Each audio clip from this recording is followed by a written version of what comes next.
اور اس نے اسے خدمت کی تعلیم دی اور اسے خوبصورتی سے پروان چڑھایا اور اس نے خوبصورت باتیں سیکھیں جو نیک مرد اور نیک عورت کی صفات کے حوالے سے ہے۔ اور آیت 1-9 میں وہ نیک مرد کی صفات بیان کرتا ہے۔ 3 بہت سادہ باتیں ہیں۔ پہلی بات، عورت سے ہوشیار رہ اور اپنی قوت عورت کو نہ دے، اپنا دماغ نہیں بلکہ اپنی قوت عورت کو نہ دے۔ دوسری بات، میں سے محتاط رہ۔ تیسری بات، نا انصافی سے خبردار رہ، کبھی نا انصافی نہ کر اور تو انصاف کر۔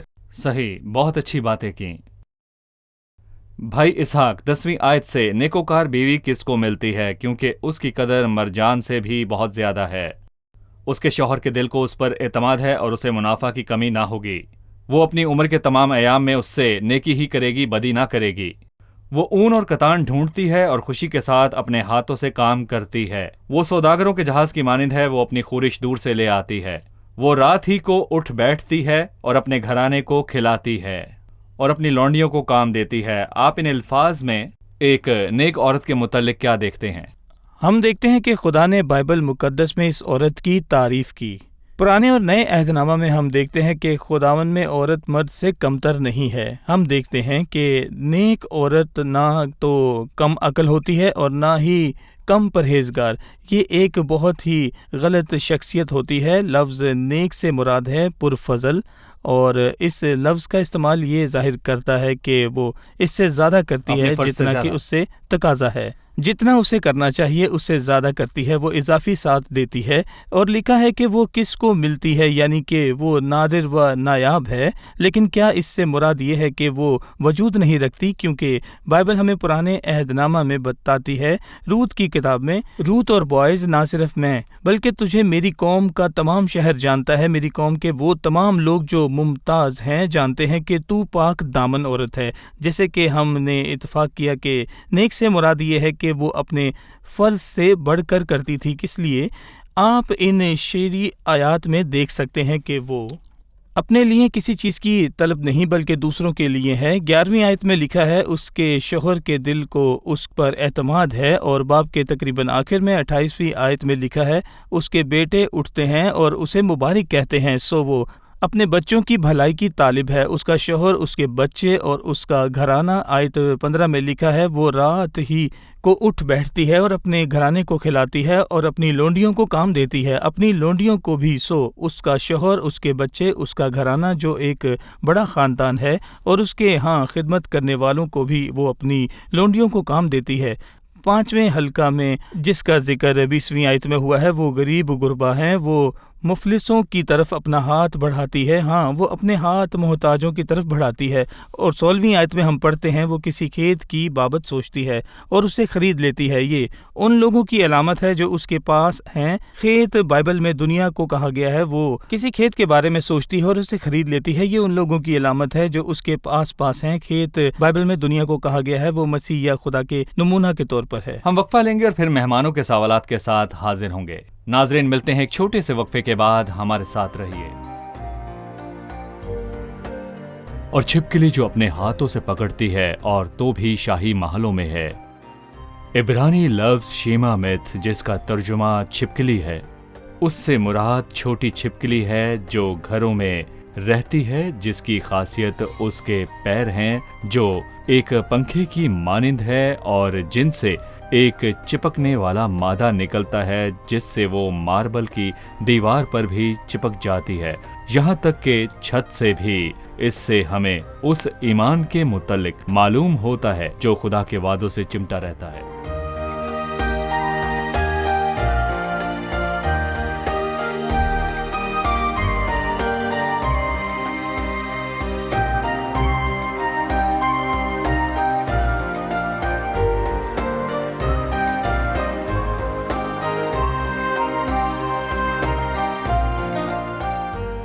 خوش آمدید، آئیے چلتے ہیں مہمانوں کی طرف اور جانتے ہیں ان کا سوال۔ لکھا ہے وہ سوداگروں کے جہازوں کی مانند ہے، وہ اپنی خورش دور سے لے آتی ہے۔ جہازوں اور نیک عورت کے درمیان کیا مماثلت ہے؟ جی بھائی، جہازوں اور نیک عورت کے درمیان کیا مماثلت ہے؟ یہ مشابہتیں آخر کیا کیا ہیں؟ لیکن یہ خوبصورت بات ہے کہ انگریزی میں وہ ایک بیڑے کی مانند ہیں جو کہ کئی جہازوں کے ساتھ مل کر بنتا ہے۔ ایک نہیں کئی جہاز ہیں۔ کئی جہاز۔ یہ مشابہتیں کیا ہیں؟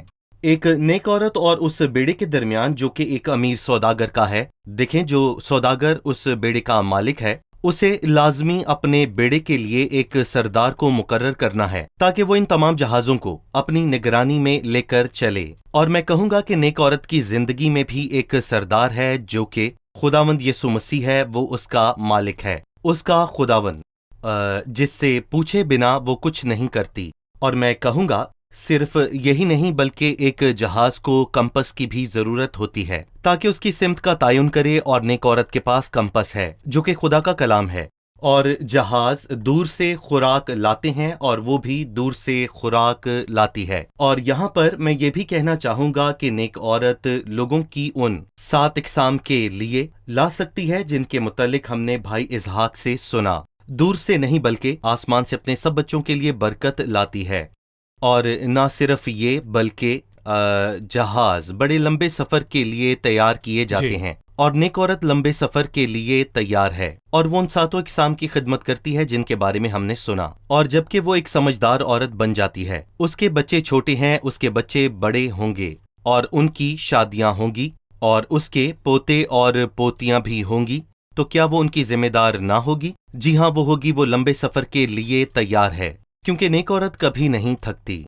اور نہ صرف یہ بلکہ ایک نیک عورت اپنا بوجھ دور سے اٹھا کر لاتی ہے اور بندرگاہ پر لا کر اپنے اس بوجھ کو رکھتی ہے، اور نیک عورت پر ان سب کا بوجھ ہے جو اس کے آس پاس ہیں، اور وہ تب تک آرام نہیں پاتی جب تک وہ اپنے بچوں کو مسیح کی پناہ میں نہ دیکھے۔ سو وہ اپنے گھرانے کے لیے برف سے نہیں ڈرتی، کیونکہ اس کے خاندان میں ہر ایک سرخ پوش ہے۔ سرخ پوش ہونا مسیح کے خون کو ظاہر کرتا ہے۔ اس نیک عورت کی فکر نہ کریں، یہ عورت تب تک آرام نہیں لے گی جب تک کہ یہ اپنے گھرانے کے تمام افراد، اپنے بچوں، یہاں تک کہ اپنے آس پاس کے سب لوگوں کو محفوظ جگہ نہ پہنچا دے۔ نہ صرف یہ بلکہ یہ عورت جہاز کی طرح بوجھ اٹھاتی ہے اور اپنے اس بوجھ کو آ کر بندرگاہ پر اتارتی ہے اور آرام پاتی ہے۔ ہم نے کبھی یہ نہیں سنا کہ کچھ میرے لیے بھی رہنے دو، یہ عورت دینے والی ہے۔ مبارک ہے۔ سو یہ آیت بہت ہی خوبصورت ہے اور ہمیں اس نیک عورت کی ذمہ داریوں کے بارے میں بتاتی ہے، اور جس روح سے وہ اپنی ذمہ داریوں کو ادا کرتی ہے، تو اس کے لیے ایک بات لکھی ہے کہ وہ خوشی کے ساتھ اپنے ہاتھوں سے کام کرتی ہے۔ اس محترمہ کے دل میں اطمینان رہتا ہے، اور اگر آپ اس عورت کو کام کرتا دیکھیں تو آپ اس کے ہاتھوں کو خوش و خرم پائیں گے۔ اور بہت سی بہنیں ہیں جو کام کرتے ہوئے اور بڑبڑاتی چڑھتی ہیں، وہ اپنے کھوئے ہوئے برسوں، کھوئی ہوئی جوانی اور ایسی شکایات کرتی ہے، لیکن یہ عورت اپنا کام خوشی کے ساتھ کرتی ہے۔ اور کوئی جہاز ایک بار سفر کر کے رک نہیں جاتا، بلکہ جہاز آتے جاتے رہتے ہیں۔ وہ آتے ہیں اور پھر جاتے ہیں، سامان اٹھاتے ہیں، اتارتے ہیں، اور رکتے اور تھکتے نہیں۔ جہاز طوفانوں کا سامنا کرتے ہیں، جی۔ اور طوفانوں کا سامنا کرنے کے لیے ہمیشہ تیار رہتے ہیں۔ یہ عورت بھی ایسی ہے۔ صحیح۔ بھائی اسحاق، آپ نے کہا کہ وہ کسی کھیت کی بابت سوچتی ہے، اسے خریدتی ہے اور اپنے ہاتھوں کے نفع سے پاکستان لگاتی ہے۔ صحیح۔ مطلب اس کا روحانی اطلاق دنیا میں بشارت کا کام کرنا ہے، جو کہ کھیت ہے، جو حقیقی نیک عورت ہے، اور وہ اوروں تک انجیل کو پہنچاتی ہے، اور کلیسیا بھی کھیت کے بارے میں سوچتی اور اسے خرید لیتی ہے۔ لیکن میں پوچھنا چاہوں گا کہ اس سے کیا مراد ہے کہ رات کو اس کا چراغ نہیں بجھتا؟ اس پر آپ کیا کہیں گے؟ ٹھیک ہے بھائی ایاد، لیکن اس سے پہلے کہ میں چراغ والی بات کا جواب دوں، 2 باتیں ہیں جو چراغ کو سمجھنے میں مدد کریں گی۔ پہلی یہ کہ ایک نیک عورت کے لیے کسی نے کہا، میں تصور نہیں کر سکتا کہ ایک عورت یہ سب کچھ کر سکتی ہے، لیکن میرا خیال ہے کہ یہ زندگی میں اس کی عمومی پہچان ہے۔ میرا مطلب ہے کہ وہ ان چیزوں میں سے چند چیزیں ایک دن میں کرتی ہے یا کسی اور دن کرتی ہے۔ ایسا نہیں ہے کہ ناظرین میں سے کچھ خواتین کہنے لگیں کہ وہ ایک سپر وومن ہے۔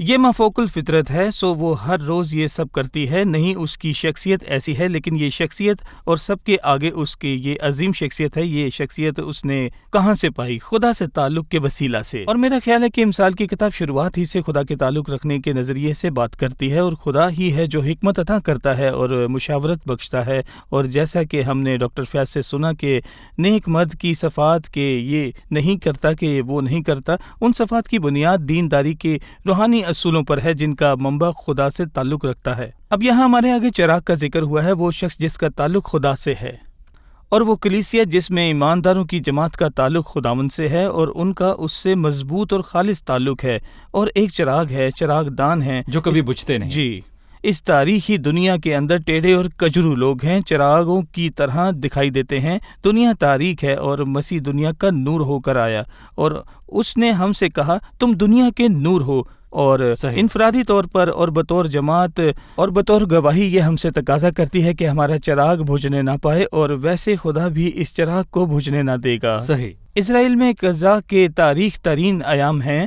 خداوند نے سیموئیل کو بھیجا، اور سیموئیل کی ماں حنا کو ہم نے سلیمان اور اس کی ماں کے متعلق سنا ہے، اور اس نظر کے متعلق جو ہمیں سیموئیل اور اس کی ماں کی یاد دلاتی ہے۔ سیموئیل کے پہلے باب میں بائبل کہتی ہے کہ خدا کا چراغ اب تک بجھا نہیں تھا۔ خدا نے سیموئیل کو تیار کیا، اور خدا اسے گواہی کے بنا نہ چھوڑے گا، چاہے رات کتنی ہی تاریک ہو، چاہے گواہ کتنے ہی کمزور کیوں نہ ہو، خدا اسے گواہ یا گواہی کے بنا نہ چھوڑے گا۔ اگر ہم عام طور پر کلیسیا کی بات کریں جو مسیح کا بدن ہے، صحیح، اگر مقامی کلیسیا کا چراغ بجھنے لگے، خداوند چراغ دان کو اس کی جگہ سے ہٹا دے گا، لیکن چراغ کو بجھنے نہ دے گا۔ بالکل، یعنی کہ وہ اس چراغ کو ٹھیک کرے گا، لیکن اس کا وقت ہے، اس وقت کے بعد جب کہ خداوند اسے ٹھیک کرے گا، اگر مقامی کلیسیا پھر سے وہی غلطیاں دہراتی اور خداوند اور مالک اور مرکز کی تذلیل کرتی رہے گی، تو خداوند اس چراغ دان کو ہٹا کر کسی اور جغرافیائی خطے میں لے جائے گا، لیکن کلیسیا کی گواہی کو زمین پر بجھنے نہ دے گا۔ اس سے میری توجہ اس پر پڑی کہ رات کو اس کا چراغ نہیں بجھتا اور رات مشکل حالات کو ظاہر کرتی جی۔ ہے،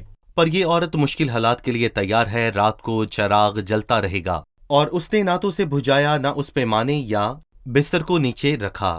پیمانے کا مطلب زمینی امور سے مطلب رکھنا صحیح۔ ہے، اور بستر کے نیچے رکھنے سے مراد آرام دہ اور پرتعیش زندگی گزارنا اور اپنا کمر بند اتار دینا نہیں، بلکہ یہ عورت سنجیدہ طور پر کام کر رہی ہے اور اپنی ذمہ داریوں سے واقف ہے۔ اور ان کے لیے جو باہر ہیں، کیونکہ چراغ یا روشن مینار گواہی کی علامت ہے، ان کے آگے جو باہر ہیں۔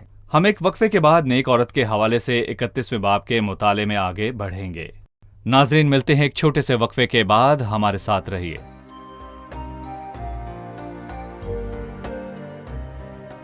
دراصل بائبل مقدس میرے لیے روز کی روٹی ہے، نہ کہ کسی خاص موقع کی مٹھائی۔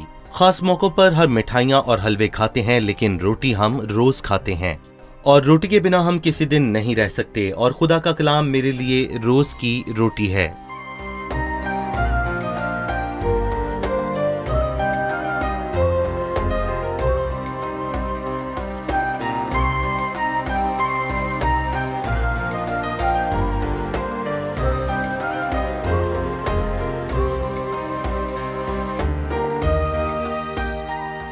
ایک بار پھر سے خوش آمدید۔ آئیے چلتے ہیں 31ویں باب کی طرف اور مطالعے میں ہم آگے بڑھتے ہیں۔ ڈاکٹر فیاض، 22ویں آیت میں لکھا ہے وہ اپنے لیے نگارین بالا پوش بناتی ہے، اس کی پوشاک مہین کتانی اور ارغوانی ہے۔ اس کا شوہر پھاٹک میں مشہور ہے جب وہ ملک کے بزرگوں کے ساتھ بیٹھتا ہے۔ پھر سے نیک عورت کے متعلق نیک الفاظ، ان کی وضاحت کیجیے۔ یہ بلا پوش بستر کی کڑھائی دار چادر ہے۔ بستر کی کڑھائی دار چادر سے ہمیں اس دلہن کے الفاظ یاد آتے ہیں، دیکھ تو ہی خوبصورت ہے اے میرے محبوب۔ غزل الغزلات کی سلیمان کی دلہن جب اپنے دلہے کے متعلق بات کرتی ہے تو کہتی ہے، دیکھ تو ہی خوبصورت ہے اے میرے محبوب۔ ہمارا پلنگ بھی سبز ہے، نہ تیرا نہ میرا، بلکہ ہمارا بستر، اور وہ بستر رفاقت اور قریبی نزدیکی اور انتہائی قربت کو ظاہر کرتا ہے۔ بلا پوش جو بستر کی چادر ہے، اس سے مراد ہے کہ انتہائی قربت، اور یہ خدا اور اس کے بیچ رفاقت کو ظاہر کرتا ہے۔ لیکن چمکدار صاف مہین کتانی کپڑا اس کے لباس کی بات کرتا ہے۔ مہین کتانی عملی راست بازی کو ظاہر کرتا ہے، مہین کتانی یعنی کہ کلیسیا صاف مہین اور چمکدار ہے، اور اسے مہین کتانی کپڑا پہننے کا اختیار دیا گیا ہے، اور مہین کتانی کپڑے سے مراد مقدس لوگوں کے کام ہے، اور یہ عورت راست بازی کے اعمال اور ارغوانی لباس پہنے ہوئے ہے، اور خدا کا جلال اس پر ہے، ایک شہزادی کا وقار، شان و شوکت اور عظمت، اور 25ویں آیت میں لکھا ہے حرمت اس کی پوشاک ہے۔ جب آپ اس سے ملتے ہیں، وہ عظمت سے وقار، مبلغ، شان و شوکت اور عظمت میں ملبوس ایک عظیم عورت ہے۔ وہ باوقار عورت ہے، اس عورت کی مانند نہیں جو کہ لوگوں کو دعوت دیتی ہوئی نظر آتی ہے تاکہ انہیں اپنی باتوں اور اپنے ہاتھوں سے رنجیدہ کرے۔ ایسے لوگ ہیں جو لوگوں کو دعوت دیتے ہیں تاکہ انہیں اپنے کاموں اور ہاتھوں سے رنجیدہ کریں، لیکن یہ عورت ایسی نہیں کیونکہ وہ خدا کی حضوری سے نکل کر آتی ہے اور اس کا دل خدا سے معمور ہے، سو خدا اسے عزت اور وقار کا لباس پہناتا ہے، لہٰذا وہ مہین کتانی لباس پہنے ہوئے ہے جو راست بازی کو ظاہر کرتا ہے اور ارغوانی خدا کے جلال کو، اور خدا کی عظمت اس پر ہے۔ جی ٹھیک ہے، چلیے مہمانوں سے سوال لیتے ہیں، پھر مطالعے میں آگے بڑھیں گے۔ جی سوال کیجیے۔ 24ویں آیت میں لکھا ہے وہ مہین کتانی کپڑے بنا کر بیچتی ہے اور پٹکے سوداگروں کنانیوں کے حوالہ کرتی ہے۔ کنانیوں سے کیا مراد ہے؟ کینانی سے کیا مراد ہے؟ کینانی سے مراد ہم ساری بائبل میں دیکھتے ہیں کہ کینانی جو کہ اس کے پاس ہے اس کو بچاتا ہے، لیکن یہ عورت کینانیوں سے چیزیں نہیں خرید رہی بلکہ انہیں فراہم کرتی ہے۔ جو تمہارے پاس ہے مجھے نہیں چاہیے، جو میرے پاس ہے کیا تم لینا چاہو گے؟ جی ٹھیک ہے۔ بھائی اسحاق، آخری آیات ہے 29ویں آیت سے کہ بہتیری بیٹیوں نے فضیلت دکھائی ہے لیکن تو سب پر سبقت لے گئی۔ حسن دھوکہ اور جمال بے ثبات ہے، لیکن وہ عورت جو خداوند سے ڈرتی ہے ستودہ ہوگی۔ اس کی محنت کا اجر اسے دو اور اس کے کاموں سے مجلس میں اس کی ستائش کرو۔ آپ ان الفاظ میں کیا دیکھتے ہیں؟ خوبصورت الفاظ ہیں۔ میں کہہ سکتا ہوں کہ یہ ایک حیرت انگیز باب، حیرت انگیز اختتام ہے جس سے اس کتاب کا اختتام ہوتا ہے۔ حسن دھوکہ اور جمال بے ثبات ہے۔ بھائی آیات، یہ بہت ہی اہم سوال ہے جو غور طلب ہے۔ کیا خدا حسن کو پسند نہیں کرتا؟ کیا خدا خوبصورت نہیں اور خوبصورت کو نہیں جانتا؟ تو پھر وہ کیوں کہتا ہے کہ حسن دھوکہ اور جمال سے ثبات ہے؟ بے ثبات جمال سے کیا مراد ہے؟ بہت ہی واضح ہے کہ یہ خوبصورتی کا جھوٹا عکس ہے کہ اس کے بال کس رنگ کے ہیں، آنکھوں کا رنگ کیا ہے، اس کا قد کتنا ہے اور اس کی جسمانی شبیہ کیسی ہے۔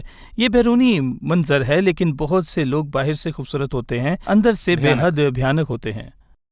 بائبل یہاں کہتی ہے لیکن وہ عورت جو خداوند سے ڈرتی ہے ستودہ ہوگی۔ دراصل میں نے ایک بار لفظ ستودہ کا عبرانی ترجمہ پڑھا اور اس میں جانا کہ اس کی تعریف فقط اخلاقیاتی بنیاد پر نہیں ہو رہی، بلکہ لفظ ستودہ کے عبرانی معنی کے مطلب اس کی تعریف کی وجہ سے اس کی ظاہری صورت ہے۔ سو ہو سکتا ہے کہ وہ باہر سے خوبصورت نہ ہو، جو کہ خوبصورتی کا جسمانی پیمانہ ہے جس سے دنیا ناپتی ہے، لیکن اس کی خوبصورتی الگ طرح کی ہے، حقیقی خوبصورتی جو کہ باہر بھی دکھائی دیتی ہے، جس کے متعلق بائبل نئے عہد نامے میں کہتی ہے باطنی اور پوشیدہ انسانیت، حلیم اور مزاج کی غربت کی غیر فانی آرائش، خدا کے نزدیک اس کی بڑی قدر ہے۔ اور اب یہ سوال ہے کہ اس عورت کی خوبصورتی نایاب اور عظیم ہے، لیکن اس کی تعریف کون کرے گا؟ اور میں دوہری بات کہنا چاہوں گا ہر جوان مرد سے جو شادی کے متعلق سوچتا ہے اور ہر جوان عورت سے جو اپنے ساتھی کی منتظر ہے، جو ایمانداروں سے خدا کے فرزندوں میں سے ہو۔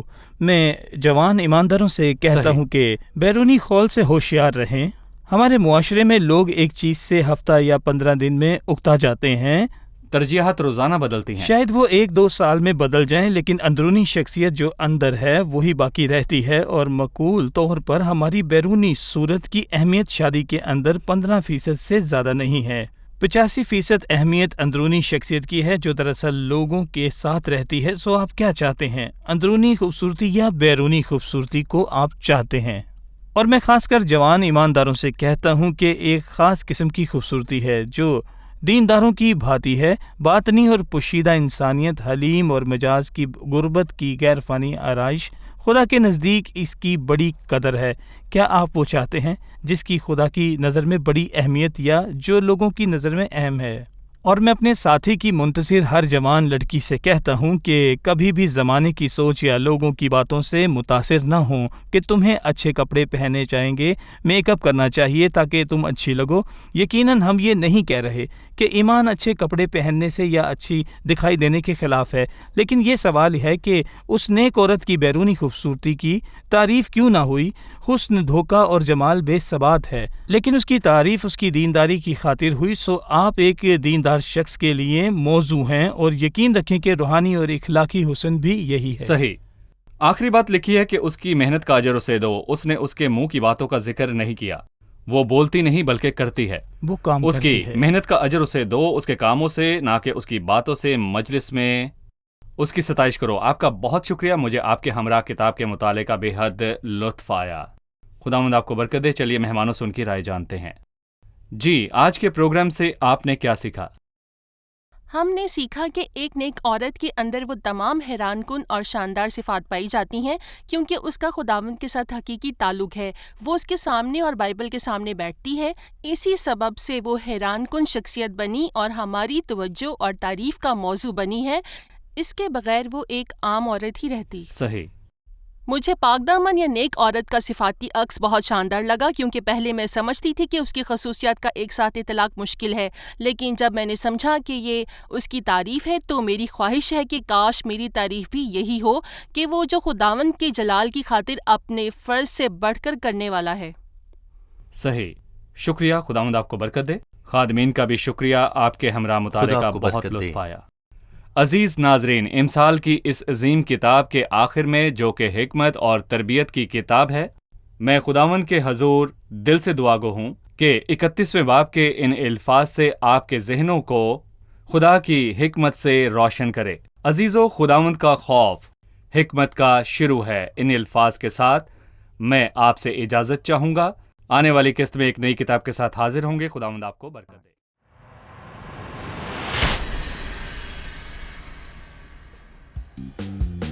كل خير أو أمل، كل قول أو عمل، فليكن باسم الحمل يسوعنا المسيح، فهو قد أحبنا، قد هدى أقدامنا، قد شفى أمراضنا، وفيه نستريح. أي شكر أستطيع، أي قول قد أذيع، كي أعوض العلي البديع. خيرك ربي وسيع، سترك ستر منيع، عارف اسمي فلن أضيع. أي شكر أستطيع، أي قول قد أذيع، كي أعوض العلي البديع. خيرك ربي وسيع، سترك ستر منيع، عارف اسمي فلن أضيع.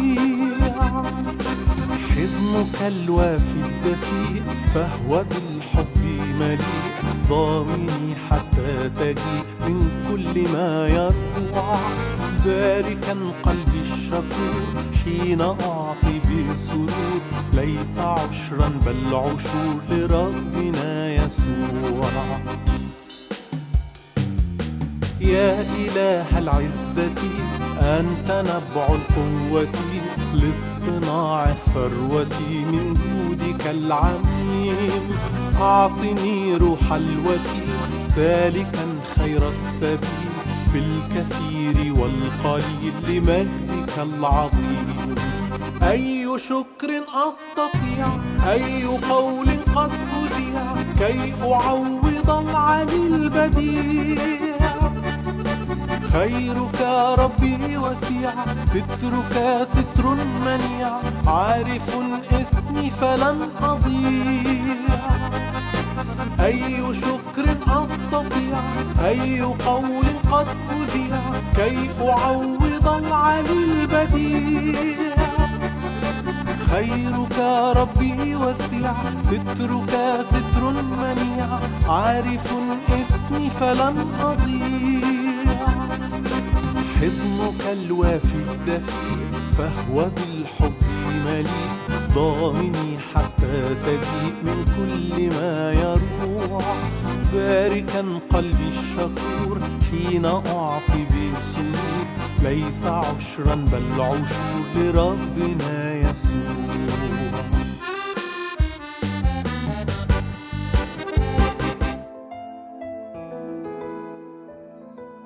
تیرا کلام رہے گا قائم، پہاڑ جب نہ رہے خدایا، تیرے منہ کی ایک بات بھی ٹلے گی نہ، چاہے کچھ بھی ہو.